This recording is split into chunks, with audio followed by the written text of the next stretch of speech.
Thank you. Now I'd like to move on to the next portion of our show, which is the question and answers. So if we have any cards, pass them down and Ginny will pick them up.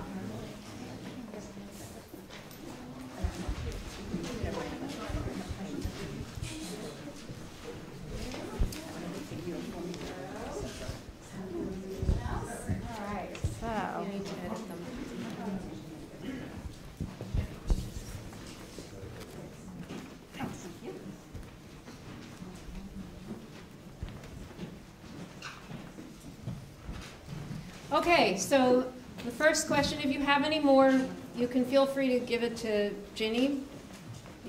Okay, that means you'll be stepping in front of the camera. So. Thank you. Okay. We already have the cards up here, but if you have any new cards, new ideas, maybe you want to address the question to a particular panelist, so just write that down on your card. But I'll address this to the three of you. How often should an artist post about their art on social media? A good question for the new millennium. Okay. I think one of the things you want to know is there are so many sites there, and many of us tend to gravitate more towards some and less towards others, and different sites are different, and some are more visual and some are less visual. I think one of the things you want to know and take into account is look and know your website statistics and understand where people are finding you and where they're coming from. And part of it is, what did they search on when they found you? And part of it is, if they're coming from one of the social media platforms, which ones are they mostly coming from? And also, you want to sort of estimate their level of engagement. I mean, some people will just, click on your website and leave after a second, and others will actually go through it thoroughly. So you want to gain as much insight as you can. And I know for me, I find that I tend to spend more time on Facebook than on other social media sites, but in reality, when I look at the statistics of my website, I realize that even though I spend very little time on Pinterest, most people who come to my site from a social media website come from Pinterest. So I do take that into account, and I think Pinterest is a good place to post on, and it doesn't mean you have to spend a lot of time on it. It does mean that you want to know how to keywords your boards, because that's how people are going to find you. So I spent very little time on Pinterest.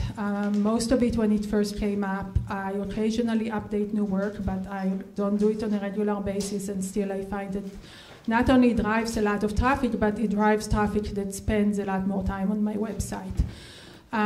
What I do with Facebook, I don't do it necessarily as a strategy, but I find it easy enough to just post one-offs whenever. And I do it on a semi-regular basis.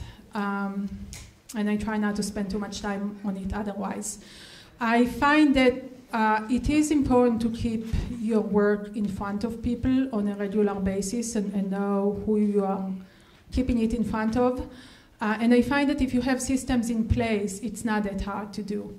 So like I mentioned, categorizing my mailing list and stuff like that, and I think it really helps. I just want to add one detail to that. I was just thinking about, I'm not a huge user of social media because it's just not my language.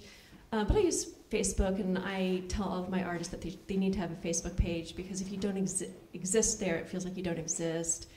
Pinterest is great because most of the images on Pinterest will go right to your website. And that was my detail, that any images that you're going to put on Facebook or Pinterest, make sure it links directly to your website and it doesn't link to somebody else's blog or something. You want people to be able to find you really easily. That's my tip. I think it's a very hard question.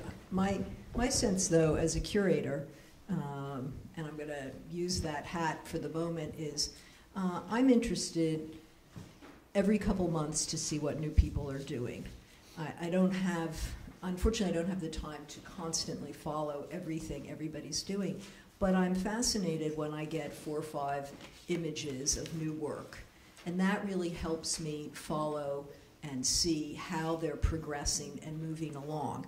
What I don't want to see are the same kinds of images time after time after time. In other words, I'm interested in the growth of an artist and what they're doing new and how they're moving, and then some news from them. So I think that it really depends on how fast you're working and what kind of new things you have to show us. And I was just going to say, when you were talking about having exhibitions, that this is when you have a show, no matter what it is, it's your greatest marketing opportunity, because now you have a reason to email everybody you've ever met in your whole life and say, guess what, I have a piece of news, and here's an image. And it feels fresh and it feels new, instead of just sending out ads or just general newsletters about work. You know, people want it to be specific to something that's happening. Okay, my next question is for the photographers out there. We have several. They have work that may span different kinds of feelings. So this question is, that's kind of a broad, general word, feelings. I know you know exactly what I'm talking about. As a photographer, should I have a commercial website as well as a fine art website, and should they be separate? So who would like to answer that one? Ginny. I think you should have two different websites. That's my personal opinion. If I'm going on as a curator and I want to look at your fine art photography, I'm not really that concerned about the weddings that you've been taking or whatever else, other kinds of work you're doing. Even though it's nice for me to know that you can support yourself, that's great. But I really want to focus on your fine art. So for me personally, I prefer, and I often suggest to artists that they split up their websites, because otherwise you're muddling your commercial work with your fine art work. And I think if you want that commercial work, people are not confused. You can always say, a link, here's a link to my commercial site, or here's a link to my fine art site, but it doesn't confuse anyone going to either direction. Okay, thank you. Next question. Do you have any opinion of art fairs as a way to sell work? Good, bad? Okay. Sorry. Well, it seems as though at least the New York fairs are really, in a sense, excluding single artists. They're really going through galleries. However, several years ago, I went with an artist, actually twice, 2 years in a row. I worked with him in his booth at an art fair, and he made terrific contacts. He got a show in Toronto. He got another dealer in Colorado. He was able to sell a piece to a private dealer in Philadelphia. So that art fair actually gave him a huge amount of traffic. We made a lot of contacts. We followed through, so forth and so on. I think that it was successful. Again, you need your resume, your bio, your business cards, everything ready to go for that kind of situation. I think, though, that it is expensive, and you have to be willing to put forward that money and take the time. It's a tremendous amount of work to set up a booth at an art fair and be there for 3 or 4 days. So you really you need help, and you need patience, and you need to be selling yourself the whole time. So it's 10 or 12 hours a day of intense work. And I would recommend going to the art fairs and really honing in on where you would fit best. I just went to a trade fair, the American Made Show or something, because I was thinking of some of the artists I work with are jewelry makers. Thought this will be great. There were no buyers. So it saved me thousands and thousands of dollars to go to the show, see what's happening, talk to people, and decide if it was the right fit. Don't just sign up for shows. Check it out over a year or two before you sign up. Okay, here's a question I don't think we've addressed. How should an artist price his or her work? And we all want to know the answer desperately. You need to, again, know your market and know your niche and look at comparables. Look at other artists who are in the same place in their career doing similar work and start from there. And sometimes it's hard to make that judgment. So an art advisor consultant actually can help you kind of figure out where that sweet spot is, because it's really important to do. So yeah, that's very much heads-on. I think you do need to know your market and know where the art fits in. I know that I sometimes get questions from artists, not just about originals, but I often get questions of, when you sell giclées or when you sell to the trade, do you quote the wholesale price or the 50% price or the what price? And I think it's not, it's not that simple, because it's knowing where the market is. And some artists, unfortunately, oftentimes, and I look at a lot of artist websites and a lot of work, and some artists price their work relatively low, and that includes, originals and or giclées. And oftentimes when I look at the work, my response is really, you can up the price. I mean, you can ask for more, whether you're selling to individuals or the trade. So it's not a simple question. It is about knowing the market, and that's one of the things I also cover in, if it's art consultants, I cover it in my book, and there are sizes and prices. And again, these are for giclées because they're more standardized than originals. But just to add on it, because I think that's very spot on. Okay, next question. Do you think the age of the art, not the artist, but the art, has an effect on selection?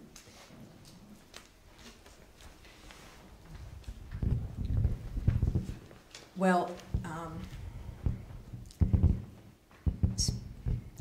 speaking as a curator, I think it's extremely important that you date your work and date it properly. I've had some discussions with a couple people in the room about this, and I'll tell you why. From an art historical point of view, and I understand that some dealers want you always to be putting the most recent year on your work. The problem is that when people look back over your work, they're going to notice that the work that's really 15 years older looks different than your contemporary work. So you really have to, let's be honest. Let's be true to ourselves. It's fine to have older work. If it works, I don't have any problem showing older work if it's good and solid and it does for the exhibition what I need it to do. Now, this is talking from a curatorial point of view. The problem is that when you start mixing, should I do one thing for the commercial market, one thing for the curatorial world, I say be honest. And I don't think there's anything wrong with making sure that your art is accurately dated. If you go back, if you did something in 2005 and then you've come back to it this year, put a slash and put 2005/2015. All right, you've worked on it, you've changed it a bit. Or if you've repainted it, then date it 2015. But I think truth is always the best policy. Okay, the next question is regarding group shows as opposed to solo shows. If you have any comments on that, that's fine. And I'm asking one question. I'm sure there are many more. How important is it to be in a group show to build a resume? Okay. Well, I think you have to, if you're starting out as an artist, you're going to need those group shows to get your feet wet.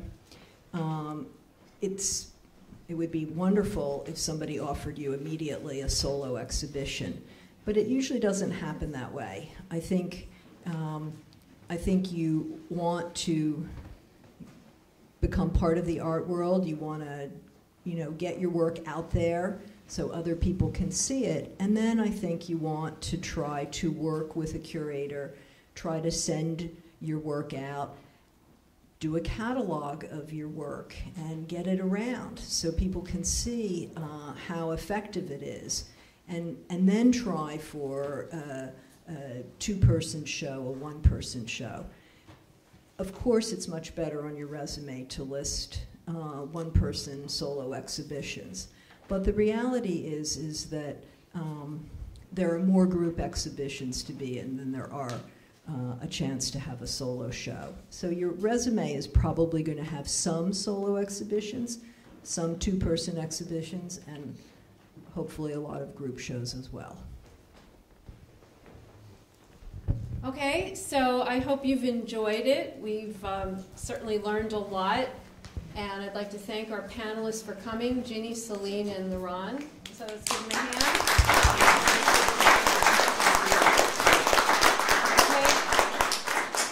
So we have some goodies in the back now that you're totally starving, because I know what you think about starving artists, and we don't really want you to do that. So enjoy.